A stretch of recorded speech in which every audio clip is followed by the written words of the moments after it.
তনিমা আপা, আমি কিন্তু হাত ধুয়ে আপনার পরে প্রস্তুত হয়ে নিলাম। এখন কি রান্না আপনি করছেন আমাদের জন্য? হ্যাঁ। কি রান্না করছেন? আজকে আমি করছি মাংসের ঝাল পিঠা। মাংসের ঝাল পিঠা, বাহ চমৎকার। কোন ধরনের মাংস ব্যবহার করছেন? আমি ব্যবহার করছি আপনার মুরগির মাংসের যে কিমাটা, সেটা। চমৎকার। মুরগির মাংস দিয়ে বানালে শিশুরাও খুব পছন্দ করে, আর আমরা বড়রা যারা আছি আমরাও মোটামুটি যারা একটু স্বাস্থ্য সচেতন হবার চেষ্টা করি তাদের জন্যও খুব ভালো। কাজেই অপেক্ষা করছি। দেখে নেব তাহলে মাংসের ঝাল পিঠা তৈরি করতে কি কি উপকরণ লাগছে। মাংসের ঝাল পিঠা তৈরি করতে যে যে উপকরণ লাগছে: আদা এবং লবণ দিয়ে সেদ্ধ করা মুরগির মাংসের কিমা, ময়দা, ডিম, পেঁয়াজ কুচি, কাঁচামরিচ কুচি, ধনেপাতা কুচি, গরম মশলা গুঁড়ো, সয়া সস, লবণ এবং পানি। আমি যেটা করব, প্রথমে একটা পুর বানিয়ে নিচ্ছি। সেই পুরটা দিয়ে আমি পিঠাটা বানাবো। তনিমা আপা, আপনার প্রিয় খাবার কি? আমার প্রিয় খাবার, আমি আসলে অনেক ধরনের খাবার খেতেই পছন্দ করি। আমি বেসিক্যালি ভোজন রসিক। আচ্ছা। আমাদের বাসার খাবারের ধরনটা ছিল হচ্ছে শাক সবজি, ছোট মাছ, পাতলা ডাল, এরকম খাবারগুলো আমরা আমার বাবা মাকে দেখেছি খেতে, এবং ওগুলো খেয়ে আমি আসলে বড় হয়েছি। আমার যখন বিয়ে হলো, আমার বিয়ে হয়েছে যার সাথে, সে হচ্ছে পুরান ঢাকার। ওদের ওখানে খাবার ধরনটা আবার একেবারেই ডিফারেন্ট। পোলাও, মাংস, একটু ভুনা, ওটাও খুব মজার। কাজে এখন আমি মোটামুটিভাবে সবই খাই। একদম নিজের পছন্দের কথা যদি বলা যায় তাহলে আমি বলবো যে আমার শাক সবজি, করল্লা, আমি চেষ্টা করি এগুলো বেশি খেতে। তবে কাচ্চি, পোলাও এগুলো পেলে যে খাই না তা না। আর নিভ? আমার গরুর মাংস খুব পছন্দ। বাবা কিছু রান্না করে নিভ? বলার মতন না। এই যে চা, কফি।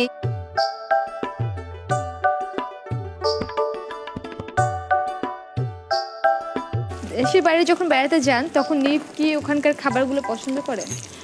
ওর একটা খুব ভালো জিনিস হচ্ছে ও নতুন নতুন জিনিস চেষ্টা করে। মানে নতুন যে কোনো আইটেম যদি ও দেখে, ওর বাবাও এটা করে।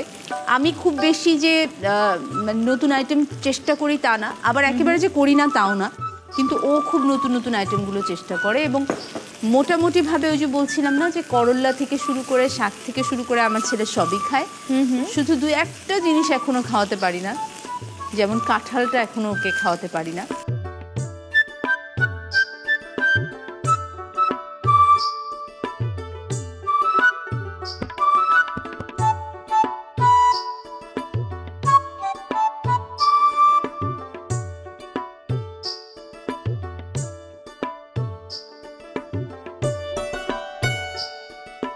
এখন আমি এটাকে পিঠার ডো করে নিব, একটু পাতলা পাতলা করে।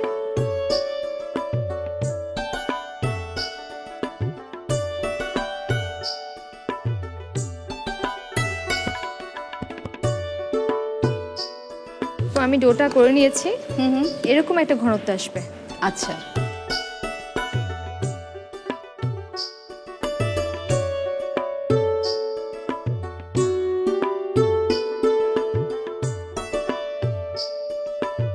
হালকা তেল দিয়ে তারপর ভাজতে হবে না?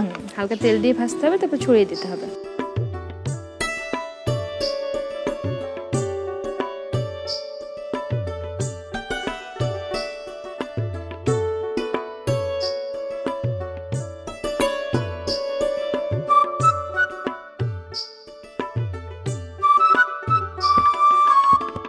এটাকে চাইলে পাটিসাপটার মতো রোলও করে নেওয়া যাবে, ইচ্ছে মতো আর কি।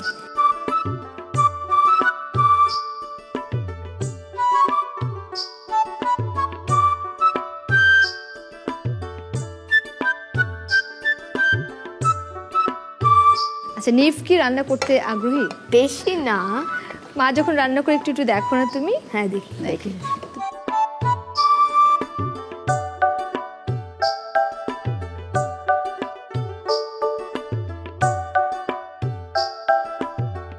তুমি কি কি খেলাধুলা করো নিভ? ফুটবল। তার ফুটবল ভীষণ পছন্দ। ফুটবল নিশ্চয়ই খুব ভালো খেলে নিভ? ও শিখছে, ও একটা ইনস্টিটিউটে ওকে দিয়েছি, ট্রেনিং ইনস্টিটিউটে, ওখানে ও শিখছে। বাহ। কিন্তু নিভ, তুমি যে খেলাধুলা করো, খেলাধুলা করতে তো অনেক শক্তি লাগে, তাহলে আমাদের ভালো ভালো খাবার তো খেতে হবে। সকাল থেকে রাত পর্যন্ত তুমি কি খাও নিভ? সকালে ডিম, ডিম আর রুটি। দুপুরে হলে গিয়ে ভাত, মাছ, এরকম। নাস্তার জন্য যেরকম এই যে চপ, এই যে রোল, পিঠা, এইসব।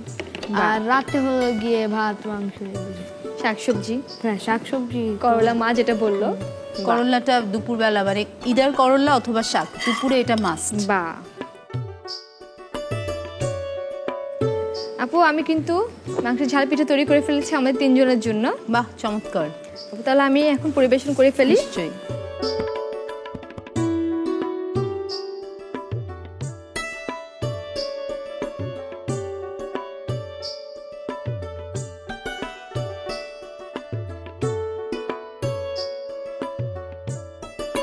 দেখে নেব তাহলে আরেকবার কিভাবে তৈরি করতে হবে মাংসের ঝাল পিঠা।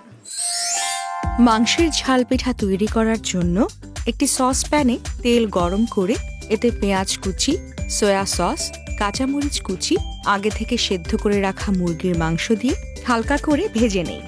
এবার এতে পরিমাণ মতো লবণ এবং গরম মশলা গুঁড়ো দিয়ে দেই। এরপর এতে ধনেপাতা কুচি দিয়ে দেই। একটি পাত্রে ডিম এবং লবণ দিয়ে ভালোভাবে ফেটিয়ে নেই।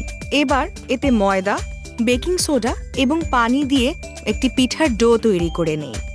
সসপ্যানে তেল গরম করে পিঠার ডোটাকে প্যানকেকের আকৃতিতে ছড়িয়ে এপাশ ওপাশ ভালোভাবে ভেজে নেই। এবার মুরগির মাংসের কিমা দিয়ে যে পুর তৈরি করা হয়েছে সেই পুরকে প্যানকেকের উপর দিয়ে মুড়িয়ে গরম গরম পরিবেশন করি মাংসের ঝাল পিঠা। বানাই মজার খাবার মা বাবা আর আমি। দুরন্ত। ফেসবুকে ফলো করো এবং ইউটিউবে সাবস্ক্রাইব করো দুরন্ত টিভি।